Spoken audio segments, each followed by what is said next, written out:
اس لیے ضروری ہے کہ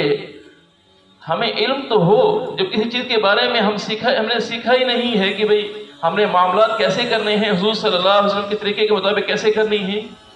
عبادات کیسے کرنی ہے، اخلاقیات، معاشرت، ان چیزوں کے بارے میں ہم نے سیکھا ہی نہیں ہے، علم ہی حاصل نہیں کیا، تو پھر عمل کیسے ہوگا؟ اور علم تو وہی سیکھے گا جس کے اندر طلب ہوگی، اور طلب تو اسی کے اندر پیدا ہو سکتی ہے کہ جس کے اندر اس بات کا احساس تو ہو کہ میں علم سے کھورا، مجھے علم کی ضرورت ہے۔ حضرت امام بخاری رحمۃ اللہ علیہ علم حاصل کرنے کے لیے کتنے سب اسفار کیا کرتے تھے،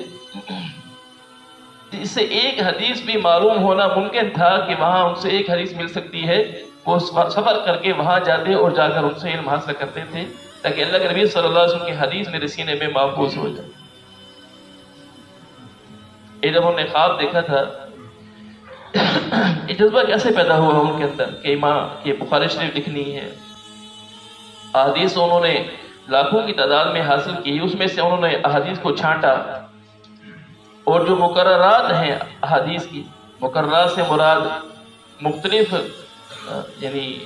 ابواب قائم کیے ہیں، ایک ہی حدیث کو مختلف ابواب میں لے کر آئے ہیں، مقرر لے کر آئے ہیں، جیسے حدیث پاک ہے انما الاعمال بالنیات، بخاری شریف میں یہ حدیث 7 مرتبہ آئی ہے،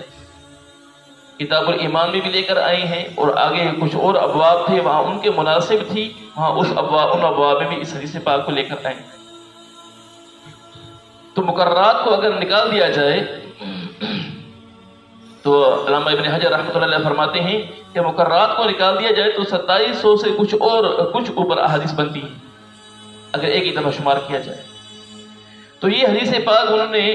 جو بخاری شریف لکھی ہے، انہوں نے اس انداز میں لکھی ہے، اور سب سے زیادہ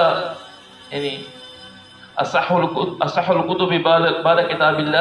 اللہ کی کتاب کے بعد سب سے زیادہ جو صحیح کتاب شمار ہوتی ہے وہ بخاری شریف شمار ہوتی ہے۔ تو انہوں نے جو حدیث پاک کی کتاب لکھی ہے، بخاری شریف لکھی ہے، تو اس کی وجہ کیا بنی؟ انہوں نے خواب دیکھا تھا کہ حضور صلی اللہ علیہ وسلم کی زیارت ہوئی، آپ صلی اللہ علیہ وسلم کے جسم مبارک پر مکھیاں بیٹھ رہی تھیں، اور یہ ان مکھیوں کو حضور صلی اللہ علیہ وسلم کے جسم مبارک سے ہٹا رہے تھے۔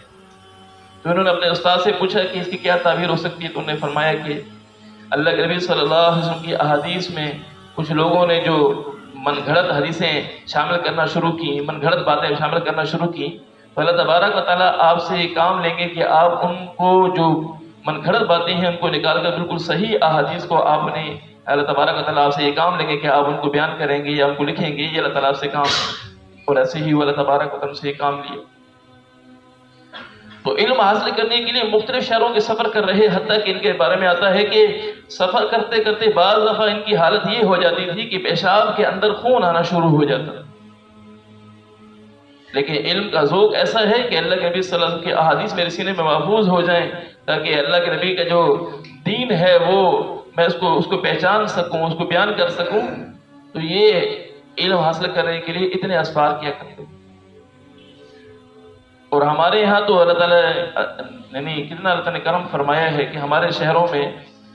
شہر میں مدارس موجود ہیں، مساجد میں مکاتب قرآنیہ موجود ہیں، جو قرآن سے جن نے قرآن تک حاصل نہیں کیا وہ قرآن سیکھ سکتے ہیں، جو احادیث نہیں سیکھ سکے وہ بھی احادیث سیکھ سکتے ہیں۔ تو ہم اپنے بارے میں سوچیں کہ ہم نے قرآن اب تک کتنا حاصل کیا ہے، اپنے اولادوں کے بارے میں سوچیں۔